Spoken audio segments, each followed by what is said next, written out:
اللہ مومن بندے کے دل میں رہتا ہے. یعنی اللہ کا گھر ہے مومن بندے کا دل. توجہ چاہتا ہوں عزیزو, اللہ کا گھر ہے مومن بندے کا دل. تو مومن کا گھر کہاں ہے؟ مومن کا دل اللہ کا گھر, یعنی اللہ کا گھر مومن کا دل. تو مومن کا گھر کہاں ہے؟ یہ سریا, ہندوستان. میرے دیدار گرامی, یہ ہمارا گھر تو وقتی ہے, ہمیں یہ نہیں پتا کہ ہم کب کہاں ہوں گے اور کہاں اس دنیا سے رخصت ہو جائیں گے. ہمارا گھر کہاں؟ مومن کا گھر کہاں؟ سریا نہیں. کہاں ہے؟ کہاں مومن کا اصلی گھر ہے جنت. توجہ چاہتا ہوں جان, زیادہ طولانی گفتگو بھی نہیں کرتی ہوں. مومن کا گھر جنت, خدا کا گھر مومن بندے کا دل.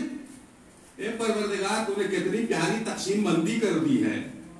اپنا گھر مومن کے حوالے کر دیا, مومن کا گھر اپنے قبضے میں رکھا. میں جنت اللہ کے قبضے میں ہے نا, کہا تمہارا گھر میرے قبضے میں, اور میں نے تمہارے دل میں میرا گھر, یعنی تمہارے قبضے میں میرا گھر یعنی اللہ کا گھر, اور ہمارا گھر اللہ کے قبضے میں.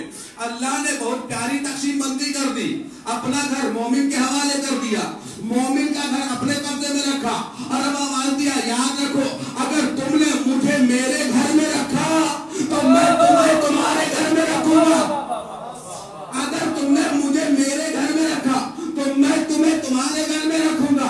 اگر تم نے میرے گھر میں یعنی اپنے دل میں کسی اور کو جگہ دے دیا تو میں بھی تمہارے گھر میں کسی اور کو جگہ دے دوں گا. اے پروردگار, ہم تو چاہتے ہیں میرے گھر میں مجھے جگہ ملے.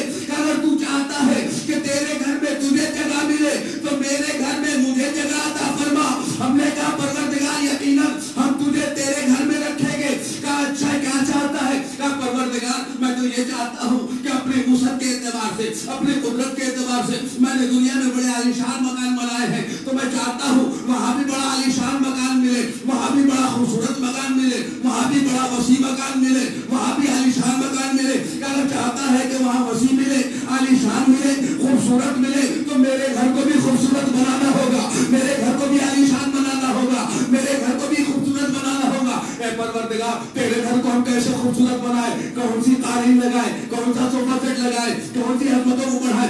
یاد رکھو میرا گھر سجانے کے لیے یہ دنیاوی چیزوں کی ضرورت نہیں ہے, بلکہ اگر میرا گھر سجانا ہے تو میں نے دنیا میں ابراہیم و اسماعیل کے ذریعے سے اپنا ایک گھر بنوا دیا تھا, اور بنوانے کے بعد ایک دن وہ آیا کہ اس گھر کے دیوار میں در پیدا کر کے ایک شخصیت کو پیدا کر دیا اور بتا دیا میرے گھر کی عظمت کیسے بڑھتی چلی گئی. اب اگر چاہتے ہو میرے گھر کو یعنی اپنے دل کو خوبصورت بناؤ, اعلیٰ بناؤ, عظمت بناؤ, تو اس کی محبت پیدا کر لو, جس کے وسیلے سے میں نے کعبہ کو عظمت دیا, جس کے وسیلے سے نبیوں کو فضیلت دی, جس کے وسیلے سے دنیا کو فضیلت دیا, جس کے ذریعے سے جنت کو عظمت دی, جس کے ذریعے سے فرشتوں کو فضیلت دیا. اگر تم نے اس کی محبت اپنے دل میں پیدا کر لیا تو میں تمہارے گھر کو خوبصورت بنا دوں گا, عالیشان بنا دوں گا. اے پروردگار, ہم چاہتے تو ہیں اپنے گھر کو یعنی تیرے گھر کو, اپنے دل کو. میں نے بھی ایک گھر بنوایا تھا, اس میں بھی کچھ لوگوں نے قبضہ کر رکھا تھا, لات نے, غصہ نے, منہات نے, یہ سبوں نے قبضہ کر لیا تھا. ایک دن میں نے ان سارے بتوں کو نکال دو, علی کی محبت پیدا کر لو, وہ گھر بھی خوبصورت ہوگا, وہ گھر بھی خوبصورت ہوگا. صلوات پڑھ دے.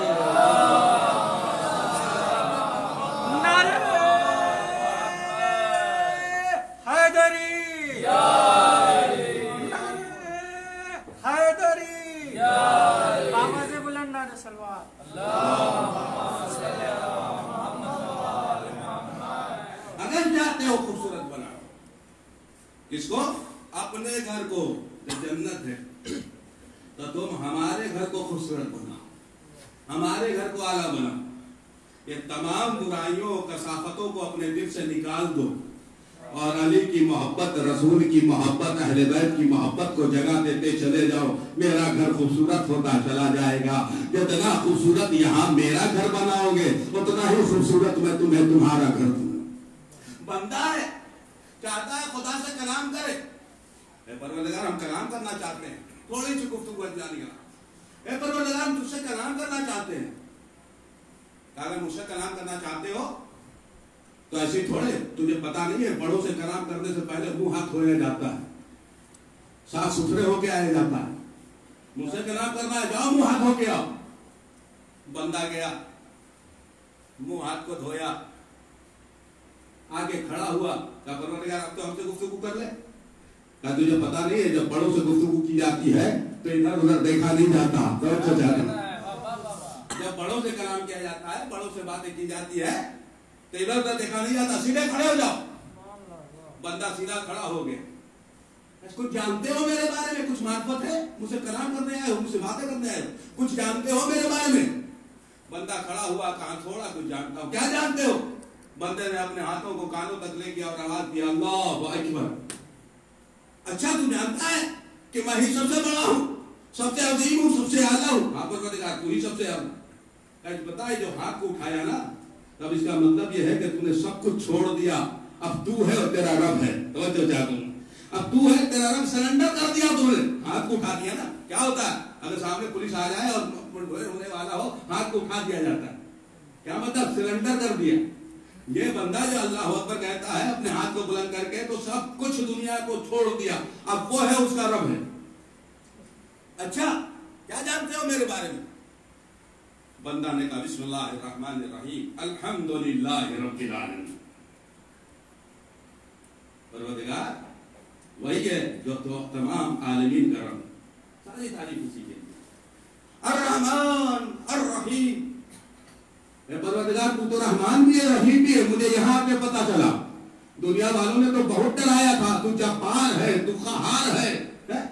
مجھے پتا چلا تو رحمان بھی ہے، تو رحیم بھی ہے، تو کریم بھی ہے، تو غفور بھی ہے، تو سمیع بھی ہے، تو بصیر بھی ہے. بندے نے تو ڈرا ڈرا کر رکھا تھا، مرو گے تو عذاب، مرو گے تو عذاب، مرو گے تو عذاب. پتا چلا تو اتنا رحیم ہے کہ نہ جانے کتنے گناہوں کو عفو کرنے والا ہے، معاف کرنے والا. الرحمن الرحیم مالک یوم الدین. تو مالک ہے دین کے دن کا، روز جزا کا. الحمدللہ رب العالمین الرحمن الرحیم مالک یوم الدین ایاک نعبد و ایاک نستعین. اے پروردگار ہم تیری ہی عبادت کرتے ہیں اور تجھ سے ہی مدد چاہتے ہیں. ہم کسی اور کی نہ عبادت کرتے ہیں نہ کسی سے مدد چاہتے ہیں. ہم تو تیری ہی عبادت کرتے ہیں اور تجھ سے ہی مدد چاہتے ہیں. بس وسیلہ کبھی رسول کو بناتے ہیں، کبھی آل رسول کو بناتے ہیں. مسئلے کے بغیر وسیلے کے تو کام ہی نہیں ہوتا. تاریخیں گواہ ہے دیدانی کا، مسلسل تاریخیں ہمارے پاس، روایتیں بڑھ رہی ہیں. جناب یوسف علیہ السلام جب دعا کرنے کے لیے کہا، جب زلیخا کی جوانی بدلنی ہوئی تو کہا یوسف دعا کر. اور جب یوسف نے جب دعا کیا تب جوانی پڑتی ہے. پروردگار جوانی تجھے دینی تھی، رہنائی تجھے دینا تھا، خوبصورتی تجھے دینی تھی، شباب تجھے لوٹانا تھا، آنکھوں کی بنائی تجھے دینی تھی، سب کچھ تجھے عطا کرنا تھا. تو یہ دعا کیوں کروایا تھا؟ یہ تو بتانا چاہتا ہوں دینے والا میں ہوں، لیکن جب تک وسیلہ نہ بناؤ گے کچھ نہ ملے گا. ایاک نعبد و ایاک نستعین. ہم تیری عبادت کرتے ہیں، تجھ سے ہی مدد چاہتے ہیں. اہدنا الصراط المستقیم. اے پروردگار ہمیں صراط مستقیم پر قائم رکھ.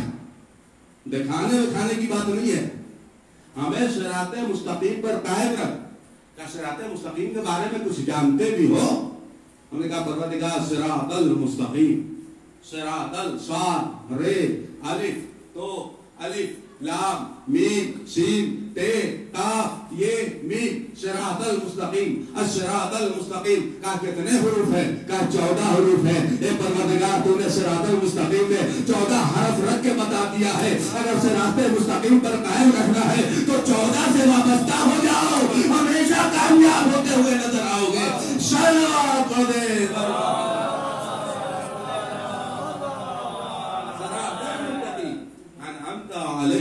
اے پروردگار ہمیں اس راستے پہ قائم رکھنا جس پر تیری نعمتیں نازل ہوگی. اللہ جس پر تیری نعمتیں نازل ہوتی ہیں، غیر المغضوب، اس راستے پہ نہیں جس پر تیرا غضب نازل ہوتا. اللہ اکبر. جس پر تیرا غضب. آپ یہ مت سوچیے گا کہ مولانا نماز پڑھا رہے ہیں. نہیں, میں نماز نہیں پڑھا رہا ہوں آپ کو, بلکہ اللہ سے گفتگو کرنے کا یہ طریقہ ہے. اے غیر المغضوب علیہم ولا الضالین. اور ایسا نہ ہو کہ ہم ضالین میں سے ہو جائیں. میرے عزیزان گرامی, بندہ گفتگو کر رہا ہے, اللہ نے کہا اچھا اور کچھ جانتے ہو میرے بارے میں. بندے نے ایک چھوٹی سی سورہ اور پڑھ دیا. اس کے بعد پھر اللہ اکبر کہا بہت اچھے, بہت اچھے, تم نے بڑی عظمتیں جانتے ہو میرے بارے میں, بڑی عظمت میرے بارے میں تمہیں معلوم ہے. ایسا ہے کہ تم جب اتنا کچھ جانتے ہو اور تم نے کہا ہے کہ ہم تیری ہی عبادت کرتے ہیں اور تو صحیح مدد مانگتے ہیں, تو ایسا ہے کہ ہم وہ خدا ہیں کہ جو ہم نے تیری ساری باتیں سن لی ہے, ساری باتیں سن لی. بندہ نے سنا کہ ہم تو بڑے بڑوں سے مانگتے رہے, بڑے بڑوں کے سامنے ہاتھ پھیلاتے رہے, بڑی بڑی اپلیکیشنیں لکھ کر دیا, بڑوں بڑوں کی خوش آمدیں کیا, لیکن کبھی کسی نے نہیں سنا. لیکن جب اس کے سامنے آئے جو بڑوں کا بڑا ہے, جو سب سے بڑا ہے, جو سب سے اعلیٰ ہے, تو یہ کہہ رہا میں نے سب باتیں سن لی, سب باتیں قبول کر رہا ہوں. فوراً بندہ جھک گیا اور جھکنے کے بعد کہا سبحان ربی العظیم و بحمدہ. کتنا پاک و پاکیزہ ہے, منزہ ہے وہ پروردگار, عظیم ہے وہ پروردگار. کا ایسا ہے کہ تو کھڑا بھی رہا, جھک بھی گیا, تھک گیا ہوگا, تھوڑی دیر میرے پاس بیٹھ جا, تھوڑی دیر بیٹھ جا. جب بندہ بیٹھا تو سوچا کہ یہ رب اپنے پاس بیٹھا رہا ہے تو کیوں نہ سر کو سجدے میں رکھ دے. سر کو سجدے میں رکھا, آواز دیا سبحان ربی الاعلی و بحمدہ. کتنا عظیم ہے وہ پروردگار, منزہ ہے, پاک و پاکیزہ ہے. کہا تو نے جب بیٹھ گیا میری بارگاہ میں اور سر کو سجدے میں رکھ دیا تو اب اٹھ اور آواز دے استغفر اللہ ربی و اتوب الیہ. پروردگار وہ ہے جو ہمارے گناہوں کو معاف کرنے والا ہے, ہمارے خطاؤں کو معاف کرنے والا ہے. جب خطاؤں کے معاف کرنے کی سند ملی پھر آواز دیا, بندے نے سر کو سجدے میں رکھ کر سبحان ربی الاعلی و بحمدہ. کتنا پاک و پاکیزہ ہے پروردگار جو اپنے بندوں کے گناہوں کو بھی معاف کر دیتا ہے. کتنا کریم ہے, کتنا رحیم ہے. بندہ پھر اٹھا, پھر گفتگو شروع ہوئی, پھر کلام شروع ہوا, گفتگو ہوتی رہی, پھر چکا, پھر سجدے میں گیا, گفتگو تمام ہوئی. اب بیٹھا, اب جب بیٹھا تو کہا آواز قدرت آئی میرے بندے میرے بارے میں اور کیا جانتے ہو. بندے نے آواز دیا اشہد ان لا الہ الا اللہ وحدہ لا شریک لہ. میں گواہی دیتا ہوں تو وحدہ لا شریک ہے, میں گواہی دیتا ہوں میرا کوئی شریک نہیں ہے. کہا اچھا تجھے پتا ہے میں وحدہ لا شریک ہوں, میرا کوئی شریک نہیں ہے, میں اکیلا ہوں, میں تنہا ہوں. ہاں پروردگار تو اچھا یہ بتا تو نے مجھ سے ملا کب, تو مجھ سے ملاقات کب کی, تو نے مجھے جانا کیسے, تو نے مجھے پہچانا کیسے کہ میں ایک ہوں, میں وحدہ لا شریک ہوں. اے پروردگار تو کبھی ملا نہیں, لیکن تو نے کبھی ملا نہیں. کہا جب میں ملا نہیں تو تجھے پتا کیسے چلا کہ میں وحدہ لا شریک ہوں. کہا تیرا ایک بندہ ہے واشهد ان محمدا عبدہ ورسولہ. کہا تیرا ایک بندہ ہے جو عبد بھی ہے, جو رسول بھی ہے. اس نے تیرے بارے میں بتایا, اس نے تیرے بارے میں پہچانوایا. کہا اسے کبھی ملا ہے, کہا نہیں ملا. کبھی ملاقات ہوئی, کہا کبھی نہیں ملاقات ہوئی. کہا پھر کیسے معلوم, کہا کچھ اور بندے ہیں, کچھ اور ہستیاں ہیں, جیسے علی ہے, جیسے حسن ہے, جیسے حسین ہے, جیسے باقر ہے, جیسے جعفر ہے, جیسے موسیٰ ہے, جیسے رضا ہے, جیسے تقی ہے, جیسے نقی ہے, جیسے عسکری ہے, جیسے امام مہدی ہے.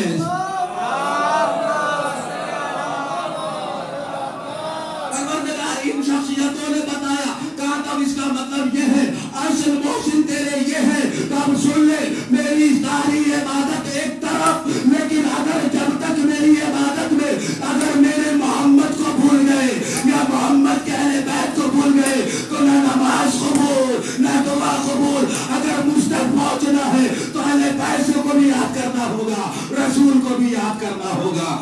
صلوات پڑھ دے,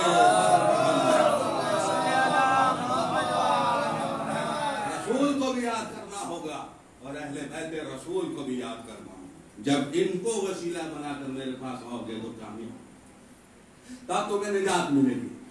تب میں رحمان و رحیم بن کر تمہارے لیے وہ عمل انجام دوں گا کہ قبر کی سختیاں تمہارے نگاہ میں کچھ بھی نہیں ہوں. قبر کے عذاب تمہارے لیے کوئی معنی نہیں ہوں گے جب تم ان شخصیتوں کے محبت لے کر میرے پاس آؤ گے. یہ ہے عظمتیں, یہ ہے فضیلتیں. اللہ اتنا رحمان الرحیم ہے, اتنا کریم ہے, اتنا غفور ہے.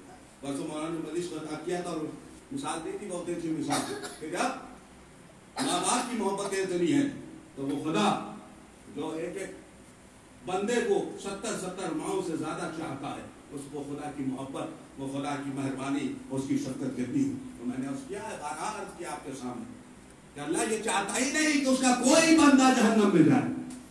اللہ یہ چاہتا ہی نہیں کہ اس کا کوئی بندہ عذاب الہی میں مشغول ہو، بلکہ وہ تو چاہتا ہے تمام بندے میری رحمت کے دامن میں آئیں.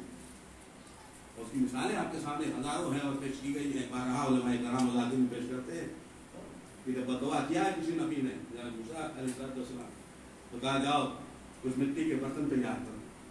مٹی کے برتن تیار ہوئے، کیسے پکاؤ، جب یہ بالکل پک کے تیار ہو گئے، کہا پروردگار یہ پک کے تیار ہو گئے، بالکل صحیح و سالم ہے، کیسے اپنے ہاتھ میں اٹھاؤ چھوڑ دو. اٹھایا اور چھوڑ دیا، چور ہو گیا. کہا دوسرا اٹھاؤ پھر چھوڑ دیا، پھر چور ہو گیا. پروردگار جب انہیں توڑوانا تھا تو بنوایا کیوں تھا؟ تو آواز قدرت آئی، کیوں کیا ہوا؟ کہا پروردگار بڑی محنت سے بنایا ہے، تکلیف ہو رہی ہے. کہا تم مٹی کے چند برتنوں کو بنائے ہو، اسے توڑنے میں تکلیف ہو رہی ہے اور تم چاہتے ہو کہ میں اپنے بندوں پر عذاب نازل کروں. کتنا کریں میں وہ پروردگار، کتنا رہی ہے. بس ہمیں چاہیے کہ ہم تھوڑی سی محنت کریں، تھوڑی سی محنت. اس لیے کہ ہمارے پاس وہ شخصیتیں ہیں، وہ دامن ہے کہ ہم کامیاب و کامران ہو جائیں، بس وہ تھوڑی سی. اس لیے کہ عقیدے کے اعتبار سے تو ہم اور آپ الحمدللہ بہتر ہیں. تھوڑا سا عمل کی منزلیں، تھوڑا سا عمل کو ہم اور آپ سدھاریں، عمل کی منزل میں آ جائیں، اپنے کردار کو سجا لے اور سنوار لے، اپنی زندگی کو خوبصورت بنا لے. اور میں نے کہا زندگی کو خوبصورت بنانے کے لیے قالین اور فرش اور صوفے سیٹ کی ضرورت نہیں ہے، بلکہ کردار کی ضرورت ہے. اپنے اندر شگفتگی پیدا کر لیں، صلہ رحمی کا جذبہ پیدا کر لیں، محبت اور اخوت کا جذبہ پیدا کر لیں، اثار و قربانی کا جذبہ پیدا کر لیں، ایک دوسرے کے اوپر اپنی محبت کو لٹانے کا جذبہ پیدا کر لیں. جس دن ہمارے اندر یہ کمال پیدا ہو جائے گا، اسی دن سے ہم منزل اعلیٰ تک پہنچتے ہوئے نظر ایک مومن 23 سال سوار باغبان شہلوم کی مجلس عطا. بڑی عظمت ہے مومن کی جب وہ اس دنیا سے رخصت ہوتا ہے، اور ایک دن ہمیں اور آپ کو بھی دنیا سے جانا ہے. وہ بزرگ سوچ بھی نہیں سکتا تھا آدمی اس انداز سے وہ رخصت ہو جائیں گے. اور مسلسل جو حالات و زمانہ چل رہا دنیا میں، بڑی مشکل لمحے ہیں. بس خدا بند عالم سے دعا ہے کہ ہم سب کو اس وبا اس مرض سے نجات عنایت فرمائے. پروردگار امام زمانہ کے وسیلے سے پروردگار ہم سب کو اس وبا اور مرض سے محفوظ فرما دے. پروردگار جو بیمار ہیں خاص طور سے اور اس مرض میں مبتلا ہیں خاص طور سے، پروردگار ان سب کو شفائے عاجل عطا فرما دے. میرا تو بڑی مشکل مرحلہ ہے یہ دن میں گزر رہے ہیں روز بروز. اور ہم روزانہ اہل بیت کے لیے کہ آئے دن یہ خبر سننے میں آ رہی ہے ہمارا فلاں عزیز فلاں دوست فلاں بھائی اس دنیا سے رخصت ہوئے. بڑی اس لیے کسی کو نہیں پتا کون کب چلا جائے. بس ہمارا اور آپ کا کردار ہوگا جو ہمارے اور آپ کے ساتھ جائے گا. اس دنیا سے کوئی نہیں جائے. اور حالات تو ایسے ہیں جو آپ دیکھ رہے ہیں، کتنی مشکلات کا سامنا ہے. سفر بہنوں میں، مصیبتوں میں، دیگر چیزوں میں. اپنا عزیز اپنا رشتہ دار پریشان ہے، گلے لگا کے رونا چاہتا ہے لیکن گلے لگا نہیں پا رہا ہے. سینے سے لگا کر رونا چاہتا ہے لیکن رو نہیں پا رہا ہے. کیسی مصیبتیں وہ سوچ نہیں سکتا تھا پچھلے سال سے پہلے کہ کیا ایسا اس دنیا سے رخصت ہو چکا ہوگا. لیکن ہم ایک بھائی دوسرے بھائی کو سینے سے لگا کے رو نہیں پائیں گے، ایک عزیز دوسرے کو سینے سے لگا کے رو نہیں پائے گا. یہ کیسا مرحلہ ہے وہ ہمیں سوچنا ہوگا عزیزان گرامی، اور دعا کرنا ہوگا اس فرش عطا پر. آپ اور ہم بیٹھے ہوئے ہیں اور ہم جو دعا یہ کریں اس لیے کہ فرش عطا ہے تو یقیناً معصومین کا قدم آتا ہے. اور امام زمانہ تشریف لاتے ہیں، شہزادی فاطمہ زہرا اپنی ٹوٹی ہوئی پسلیوں کے ساتھ فرش عطا پہ تشریف لاتی ہے. اس لیے کہ ان کے لال کا ماتم ہوتا ہے، ان کے لال کے نام پہ آنسو بہایا جاتا ہے، ان کے لال کے نام پر رویا جاتا ہے. عزیزان گرامی ہم اور آپ دعا کریں اے پروردگار و شہزادی فاطمہ کی شکستہ پسلیوں کا واسطہ اس وبا و مرض کو ختم فرما دے اور ہم سب کو محفوظ فرما دے. عزیزان گرامی فرش عطا پہ ہونا، آنکھوں میں آنسو آ جائے تو سب کے لیے دعا کرنا، سب کے لیے دعا کرنا. اس لیے کہ جب آنکھوں میں آنسو ہو، ذکر شہدائے کربلا ہو، اور جب دعائیں کی جاتی ہے تو دعائیں قبول ہوتی ہے. ہاں مرحوم کے اشارے ثواب کی مجلس ہے، ان کی مغفرت کی دعا کیجیے گا. یقیناً بڑی مصیبت کی منزل ہے. ہاں عزیزان گرامی، کیوں نہ مصیبت ہو، اس لیے کہ دو جوان بیٹے موجود تھے. ہاں خدا ان بیٹوں کو سلامت رکھے، ان بیٹوں کو آباد رکھے، ان بیٹوں کو سلامت رکھے. ہاں بیٹیاں موجود ہیں، ان بیٹیوں کو خدا سلامت رکھے.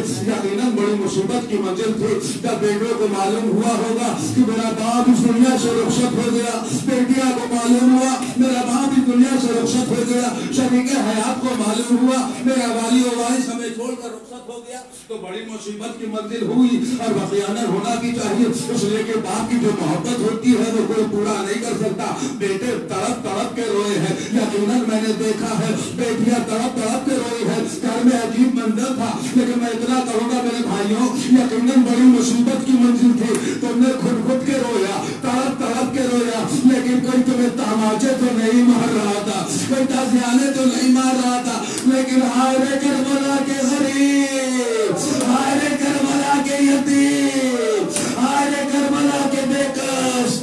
اللہ اکبر. خدا کوئی غم نہ دے سوائے غم مظلوم کے. یقیناً فرش عطا پہ ہے. آپ کی آوازیں بلند ہو گئی، آنکھوں میں آنسو آ گئے، آنکھوں میں آنسو وضو کرنے لگے. جناب فاطمہ زہرا رومال لے کے تشریف فرما ہے. امام زمانہ کو پرسا دینا ہے. امام زمانہ اپنے عزت کا پرسا قبول کیجیے جس کا جنازہ نہ زمین پر تھا نہ زمین پر تھا. دیدان گرامی، یقیناً مرنے والے اس دنیا سے رخصت ہو گئے ہیں. بڑی عظیم مرحلہ تھا، گھر والوں کے لیے برداشت کرنا مشکل تھا، لیکن اس عالم میں بھی بڑی ہی عظمت کے ساتھ، بڑی شان و شوکت کے ساتھ جنازے کو دفن کیا.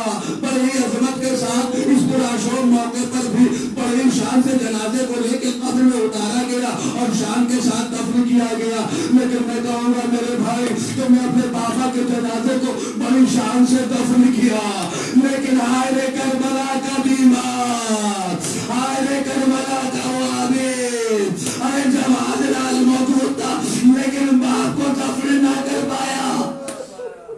اللہ اکبر. بڑی مصیبت کی منزل ہے. یقیناً خدا تم لوگوں کو صبر عطا فرمائے. بڑی مصیبت کی منزل ہے. باپ کا بچھڑ جانا بیٹیوں کے لیے بڑی مصیبت کی منزل ہے. لیکن میں کہوں گا بیٹیاں دور بھی تھی لیکن وہ آ گئی اور باپ کے جنازے کو جا کر دیکھا، چاہے دور سے ہی شہید ہے کیا، لیکن دیکھا. لیکن میں کہوں گا ذرا سکینہ کے دل سے پوچھو اس سکینہ کی کیفیت کیا تھی. ارے جس کے ہاتھ میں رسن بنی تھی، 11 محرم کو سکینہ کو لے جایا جا رہا تھا. باپ کا جنازہ حسرت سے دیکھ رہے تھے.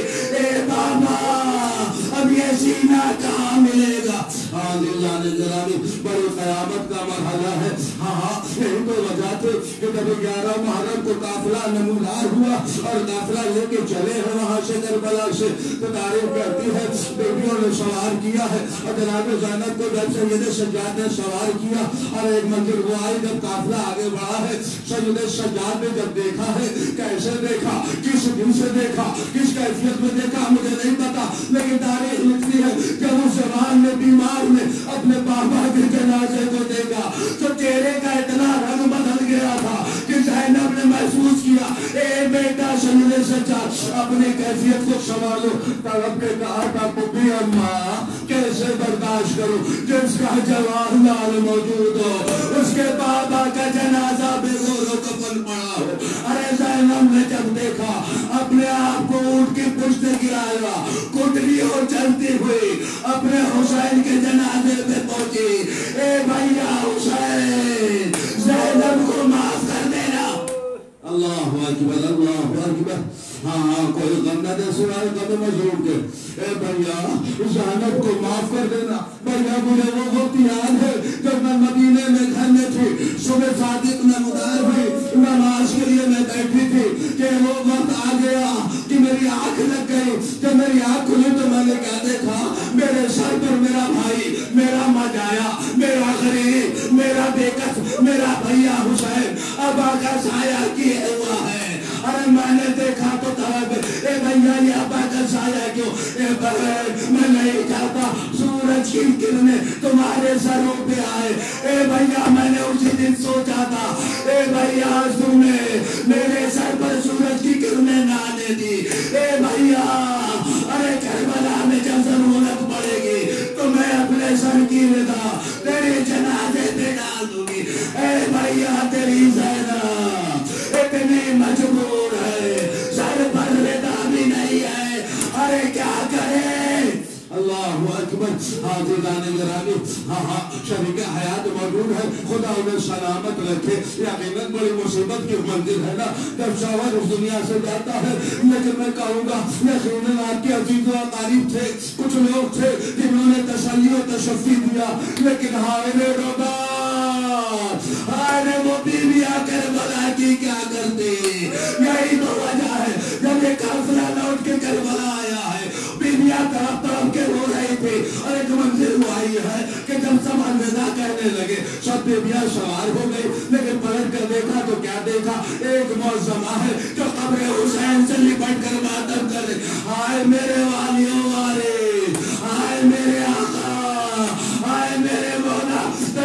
جناب زینب آگے بڑھے اور آگے بڑھتے کہتی ہے اے بابے ربام چلیے قافلہ جا رہا ہے, بڑی قیامت ہے عزیزان گرامی, بڑا عظیم مرحلہ ہے, بڑا عظیم مرتبہ ہے. عزیزوں دعا کر لینا مجلس ختم ہو رہی ہے. اے بابے چلیے وطن چلیے, قافلہ جا رہا ہے. تو تڑپ کے جناب ربام نے کہا تھا اے شہزادی میں جا کے کیا کروں گی, اس لیے کہ جب جاتی تو نہ ہی میرے سر پر میرے وارث کا سایہ ہے, نہ ہی میری آغوش. اے شہزادی ایک بچہ تھا جو کربلا میں سویا ہے, ایک بچی تھی جو زندان شام کے اندھیرے میں جا کے کیا کروں گی.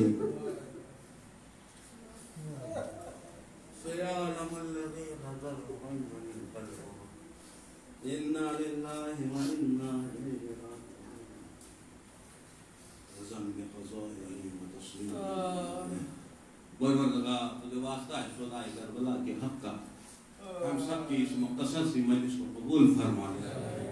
پروردگار اس مختصر سی عبادت کو قبول فرما لے. پروردگار ان مجلسوں کا, قرآن خوانی کا, فاتحہ خوانی کا ثواب معصومین کے وسیلے سے مرحوم کے لیے تحفہ نجات قرار فرما, مرحوم کے درجات میں بلندی عطا فرما, مرحوم کی مغفرت فرما. اے اللہ اس بستی کے تمام مرحومین کے درجات میں بلندی عطا فرما, سب کی مغفرت فرما. اے اللہ خاص طور سے اس برادر کی جس کی تدفین آج ہوئی ہے, اے پروردگار اس جوان کے درجات میں بلندی عطا فرما. اے اللہ ہم سب کے گناہ کبیرہ و صغیرہ کو معصومین کے وسیلے سے معاف فرما. اے پروردگار اے اللہ اس وبا اور مرض کو اس دنیا سے ختم فرما. اے پروردگار اس وبا و مرض سے ہم سب کو محفوظ فرما دے. اے اللہ تجھے واسطہ ہے عابد بیمار کے حق کا, اے اللہ تجھے جناب صغرا کی عظمتوں کا واسطہ, ان کے چاہنے والے جہاں بھی جو بھی ہسپیٹل میں یا گھر میں بیمار ہیں, اے پروردگار ان سب کو شفائے عاجل عطا فرما. اے پروردگار اے اللہ ہم سب کی ہر حاجات شریعہ قبول فرما. اے پروردگار موت برحق ہے, موت سے ڈر نہیں ہے اے پروردگار, لیکن ان دنوں کی موت سے ہم سب کو محفوظ فرما, ان دنوں کی موت سے ہم سب کو بچا کر رکھنا. اے پروردگار اتباط عالیہ کی زیارتوں سے مشرف فرما, اتباط عالیہ کی حفاظت فرما. اے اللہ یہ دنیا پرآشوب ہو چکی ہے, پریشان ہے, تیرے بندے ہر طرف مشکلات میں ہیں. اے پروردگار مشکلات کو حل کرنے والا ہمارا مولا امام زمانہ کا ظہور فرما دے. اے پروردگار ان کے ناصروں میں ہم سب کو شمار فرما دے. وتقبل منی انک انت السمیع العلیم. ایک بار سورہ ہم عقیدہ سورہ توحید جناب اقبال حسین صاحب مرحوم ابن محمود حسن مرحوم کی روح کو اللہم صلی علی محمد